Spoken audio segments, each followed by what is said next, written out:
이 이야기는 실화를 바탕으로 한 것이 아니라 창작된 드라마 시나리오입니다. 그러니까 그날 저녁도 별다를 건 없었습니다. 전 늘 하던 대로 된장찌개를 끓이고 밥을 했고 김치를 덜어냈습니다. 아들 내외와 손주 둘이 식탁에 둘러앉았을 때 저도 구석 자리에 앉았죠. 제 자리는 늘 그 자리였습니다. 냉장고 옆, 뭔가 필요하면 바로 일어날 수 있는 곳. 서준아, 물 좀 더 따라줄까? 제가 그렇게 말했습니다. 그런데 그 순간 손주가 저를 보더군요. 12살짜리 아이가요. 눈빛이 이상했어요. 할머니, 저 서준이 아니라 서우예요. 아, 맞아. 서우. 전 웃으면서 말했죠. 아이고, 할미가 깜빡했네. 서우야, 미안. 그게 다였습니다. 이름 하나 헷갈린 것. 그게 전부였어요. 그런데 며느리 해솔 씨 표정이 굳어지더군요. 숟가락을 놓고 휴대폰을 꺼내 뭔가를 적기 시작했어요. 저는 그게 뭔지 몰랐습니다. 아직은요. 어머니, 요즘 자주 그러세요? 해솔 씨가 물었습니다. 목소리는 차분했지만 그 안에 뭔가 날카로운 게 숨어 있었어요. 뭐가? 이름 같은 거요. 헷갈리시는 거. 아니, 오늘 처음인데 아니에요. 지난주에도 그러셨어요. 제 이름을 영숙이라고 부르셨잖아요. 영숙이는 제 친구 이름이었습니다. 그날 제가 영숙이한테 전화 통화를 하고 나서 해솔 씨한테 말을 건 거였는데 그게 그렇게 문제였나요? 그건 그냥 말이 꼬인 거지. 이 정도면 치매 검사가 필요해요. 그 문장이 식탁 위로 떨어졌습니다. 마치 미리 준비된 대사처럼 너무 빠르게. 아들 진우는 아무 말도 하지 않았어요. 고개를 숙이고 밥만 먹고 있었습니다. 손주들은 서로 눈짓을 주고받았고요. 저는 그날 밤 밥맛이 사라진 채 방으로 들어왔습니다. 가슴이 아팠어요. 아프다기보다는 뭐랄까 심장이 말을 하는 것 같았습니다. 아, 이게 시작이구나. 무엇의 시작인지는 몰랐지만 뭔가 단단한 것이 흔들리기 시작한 건 확실했습니다. 제 이름은 노지연입니다. 올해 77이에요. 경상남도 진주에서 태어나 21살에 서울로 올라왔습니다. 남편 노승기를 만나 결혼하고 아들 진우를 낳았죠. 남편은 중소기업 경리로 평생을 일했고 저는 집안 살림을 맡았습니다. 가끔 동네 슈퍼에서 아르바이트를 했지만 대부분은 집에서 아이를 키우고 남편 뒷바라지를 했어요. 남편은 3년 전에 갔습니다. 폐암이었어요. 담배를 너무 오래 피웠거든요. 장례를 치르고 나니 전 혼자였습니다. 40년을 함께 산 집이 너무 컸어요. 밤마다 냉장고 소리만 들렸고 저는 잠을 잘 수가 없었죠. 그때 아들 진우가 말했습니다. 엄마, 우리 집으로 오세요. 혼자 계시면 위험하잖아요. 전 고맙다고 생각했어요. 아들이 저를 걱정해 준다는 게요. 그래서 강동구에 있는 아들 집으로 들어갔습니다. 24평짜리 아파트, 방 3개. 제 방은 제일 작은 방이었어요. 원래 창고로 쓰던 곳이었는데 침대 하나 들어가면 꽉 찼습니다. 하지만 전 괜찮았어요. 혼자 있는 것보단 나으니까요. 며느리 장혜솔 씨는 38이었습니다. 학원 강사였어요. 영어 강사. 말을 참 잘했습니다. 논리적이고 빠르고 제가 뭐라고 하면 바로 반박이 나왔어요. 처음엔 그게 똑똑한 거라고 생각했습니다. 나중엔 글쎄요. 손주는 둘이었어요. 첫째 서우 12살, 둘째 지민이 9살. 아이들은 귀여웠지만 저를 할머니로만 보진 않았어요. 그냥 집에 있는 사람. 밥 해주고 설거지하고 빨래 개는 사람. 전 그게 제 역할이라고 생각했습니다. 아들 집에 얹혀 사는 처지니까요. 그래서 매일 아침 6시에 일어나 아침밥을 차렸고 아이들 도시락을 쌌고 청소를 했어요. 저녁엔 찌개를 끓이고 밤엔 설거지를 했습니다. 제 하루는 그렇게 반복됐어요. 하지만 가끔, 아주 가끔은요. 이게 맞나 싶었습니다. 제가 왜 이렇게 작아져야 하나? 왜 제 말은 늘 끝까지 들리지 않나? 왜 제 방은 제일 작은 곳이어야 하나? 그런 생각을 하면 전 금방 고개를 저었습니다. 나이 들면 이런 거지. 참아야지. 그게 제 습관이었어요. 참는 것. 그날 이후로 집안 분위기가 달라졌습니다. 며느리 해솔 씨는 제게 말을 걸 때마다 천천히 또박또박 발음했어요. 마치 제가 듣지 못하는 사람처럼요. 어머니, 오늘 아침 드셨어요? 응, 먹었지. 뭐 드셨어요? 밥이랑 김치, 계란 후라이요? 아니면 계란찜? 후라이.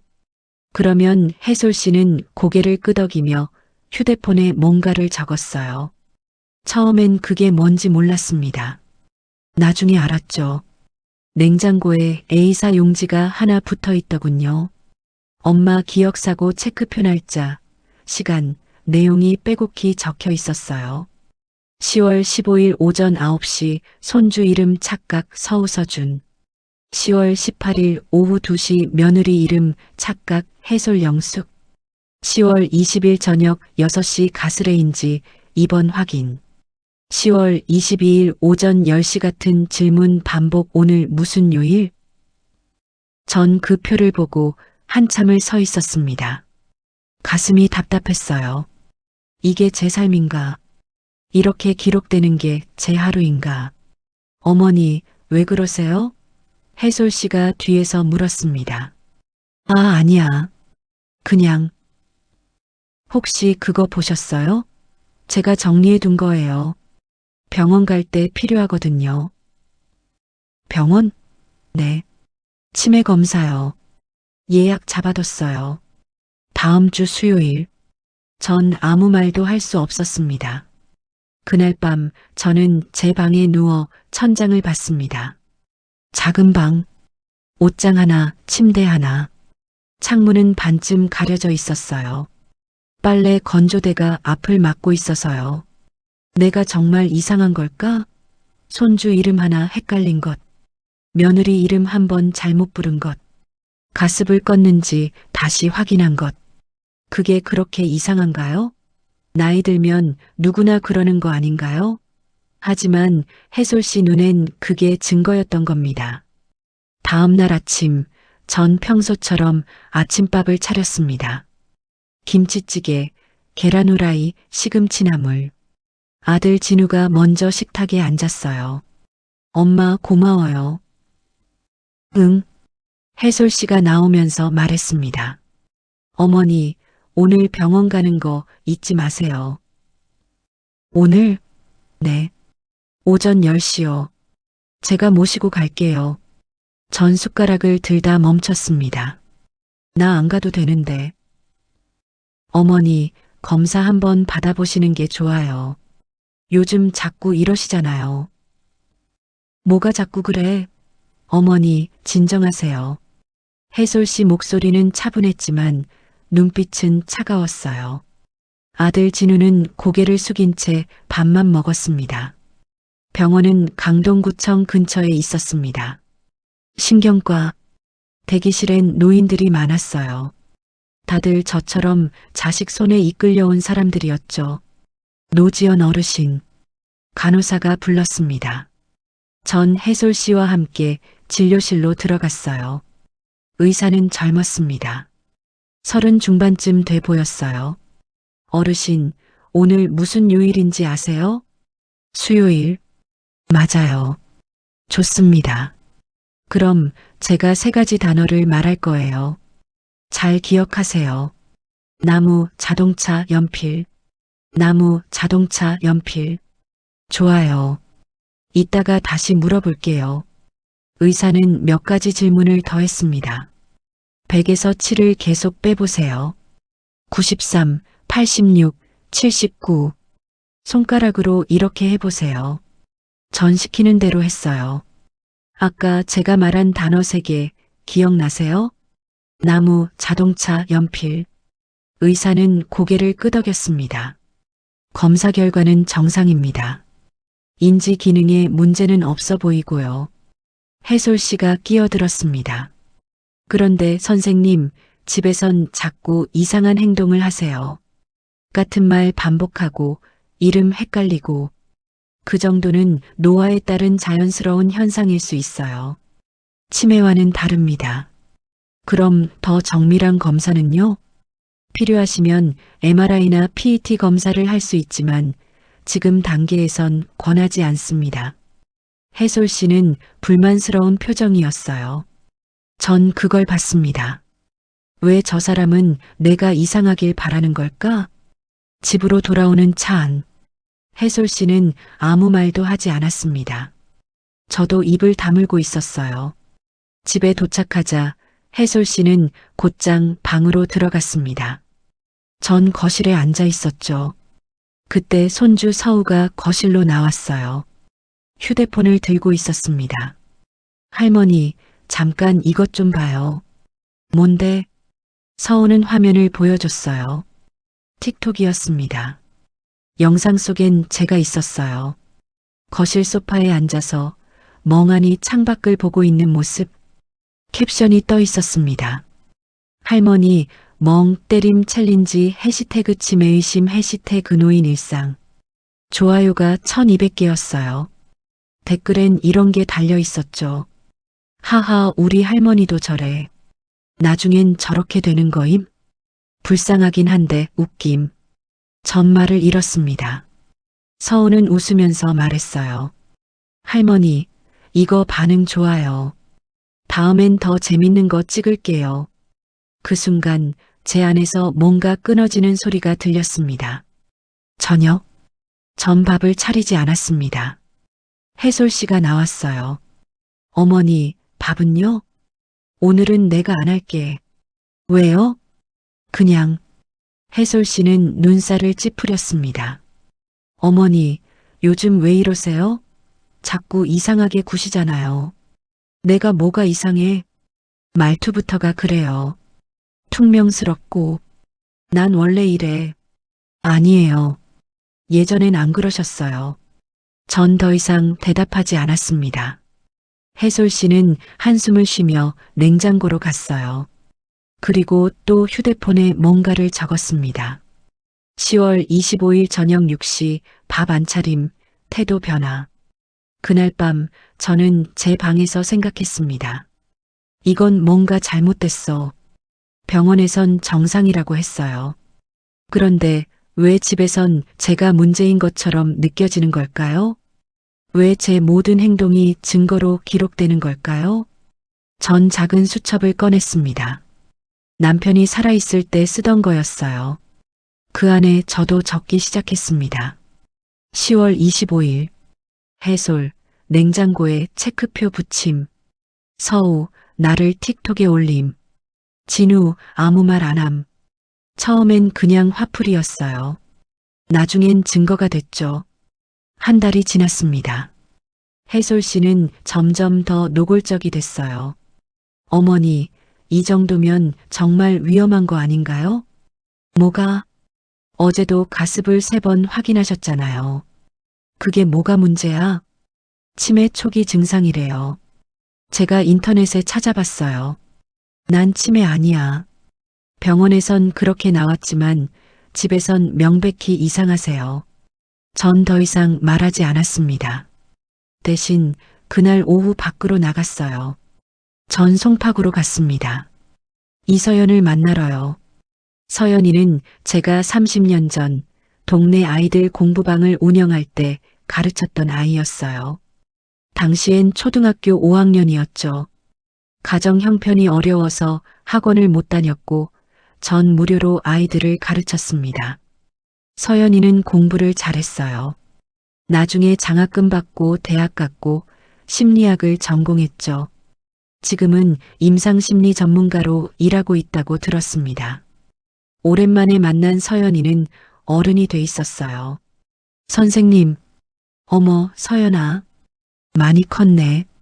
선생님은 하나도 안 변하셨어요. 우린 카페에 앉았습니다.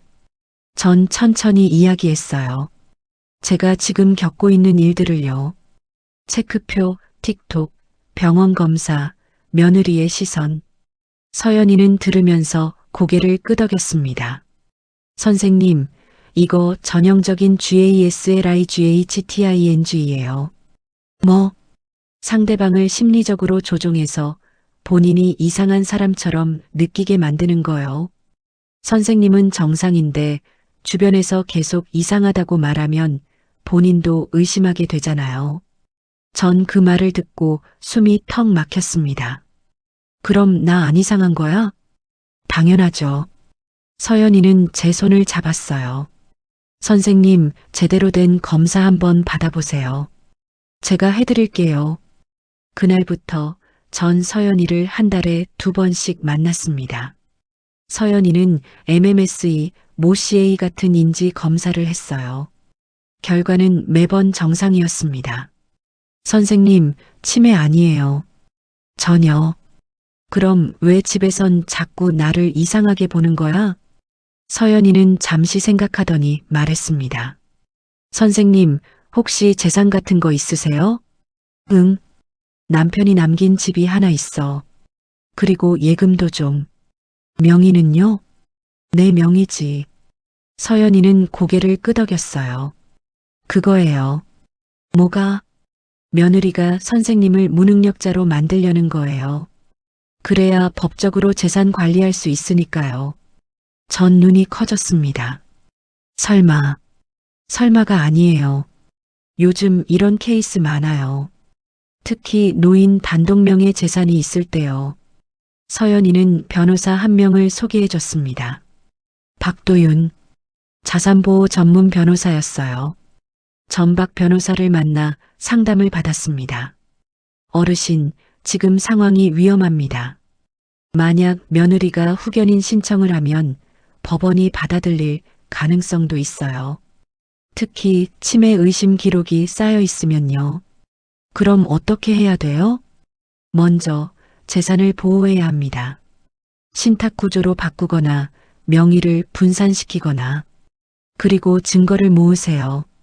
증거, 며느리가 어르신을 어떻게 대하는지 말과 행동을 기록하세요.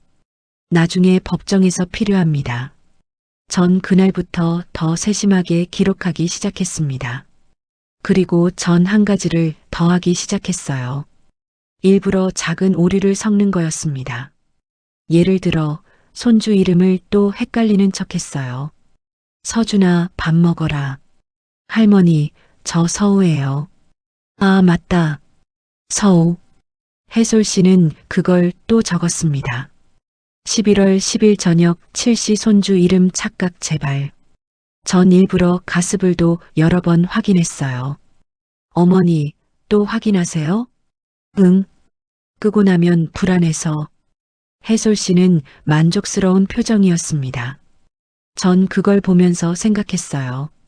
그래, 내가 원하는 대로 해줄게.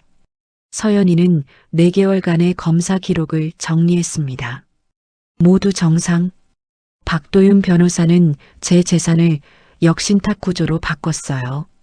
제가 원할 때만 인출할 수 있고 후견인이 생겨도 손 뗄 수 없는 구조였죠. 어르신, 준비 끝났습니다. 이제 뭘 해야 돼요? 기다리세요. 며느리가 먼저 움직일 겁니다. 크리스마스가 지나고 새해가 왔습니다. 1월 중순, 해솔 씨가 말했어요. 어머니, 다음 주에 법원 가야 해요. 법원?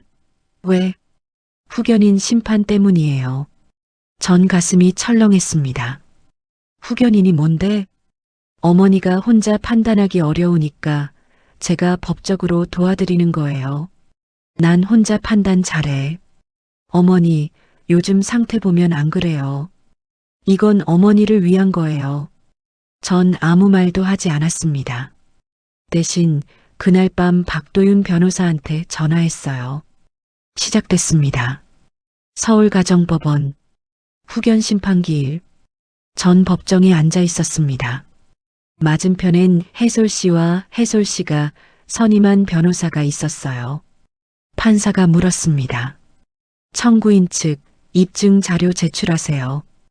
해솔 씨 변호사가 서류를 냈습니다. 피청구인 노지연 어르신의 인지 저하를 입증하는 자료입니다. 첫째, 가정 내 행동 기록표.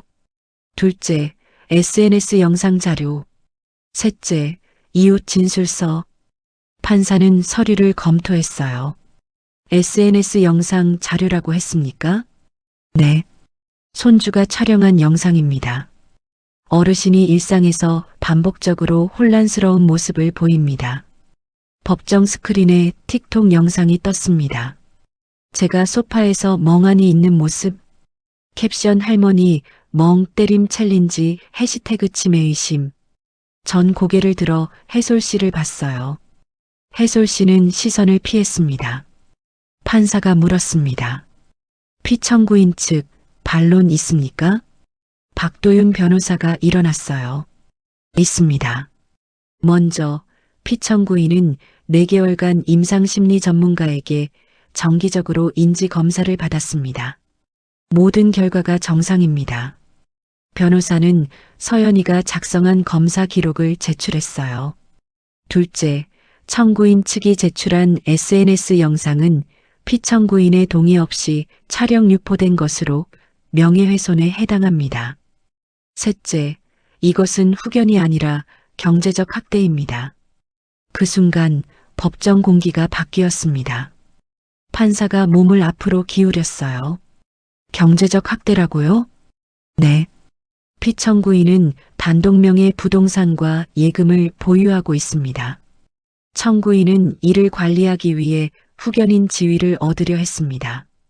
증거가 있습니까? 박도윤 변호사는 USB를 꺼냈어요. 음성 파일입니다. 스피커에서 소리가 흘러나왔습니다. 해솔 씨 목소리였어요. 시어머니 재산명의 안 바꾸면 시설에 집어넣을 거예요. 아들 진우 목소리. 그건 너무 심한 거 아니야? 심한 게 아니라 현실이에요. 저 양반 혼자 살 수 없잖아요. 우리가 먹여 살리는데 재산은 왜 우리 명의로 안 바꿔줘요? 법정이 조용해졌습니다. 해솔 씨는 얼굴이 하얗게 질렸어요. 판사가 물었습니다. 청구인, 이 대화 맞습니까? 해솔 씨는 대답하지 못했습니다. 판사는 서류를 덮었어요. 이 사건은 후견 요건을 충족하지 않습니다. 피청구인은 정상적인 인지 능력을 보유하고 있으며 청구인의 의도는 재산 관리에 있는 것으로 보입니다. 후견 청구를 기각합니다. 판사는 잠시 멈추더니 덧붙였습니다. 또한 사문서 위조 미수 혐의로 수사 의뢰를 명합니다. 해솔 씨가 자리에서 일어났어요. 판사님, 이건 법정 모독하지 마십시오. 다음 기일은 추후 통보하겠습니다. 법정을 나오는 길, 아들 진우가 다가왔어요. 엄마, 미안해요. 전 고개를 저었습니다. 미안하단 말하지 마. 넌 아무것도 안 했으니까. 그게 미안한 거예요. 진우는 울고 있었어요. 전 아들의 어깨를 한번 두드려줬습니다. 이제 엄마는 엄마 길 갈게. 전 강동구를 떠났습니다. 충북 제천, 산 아래 작은 임대주택, 2평짜리 발코니가 있는 집이었어요. 짐은 많지 않았습니다. 옷 몇 벌, 이불 하나, 그리고 수첩 몇 권. 그 수첩 안엔 지난 1년간 제가 적은 기록들이 있었죠. 전 그 기록들을 정리하기 시작했습니다. 처음엔 그냥 일기였어요. 나중엔 산문이 됐죠. 매일 아침 전 책상 앞에 앉아 썼습니다. 침묵은 나약함이 아니다. 그것은 증거를 쌓는 시간이었다. 나는 말하지 않았지만 기록했다. 나는 따지지 않았지만 저장했다. 6개월 뒤 전 그 글들을 묶어 책을 냈습니다. 조용한 방에 숨겨둔 문장들. 자비출판이었어요. 200부 찍었죠. 처음엔 아무도 읽지 않을 거라 생각했습니다.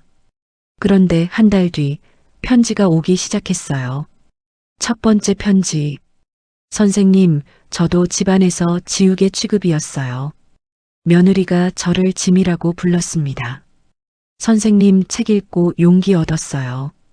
저도 기록하기 시작했습니다. 두 번째 편지. 전 72살입니다. 아들이 제 통장을 가져갔어요. 엄마, 내가 관리해 줄게 하면서요. 전 그게 효도인 줄 알았어요. 이젠 알아요. 그게 아니란 걸.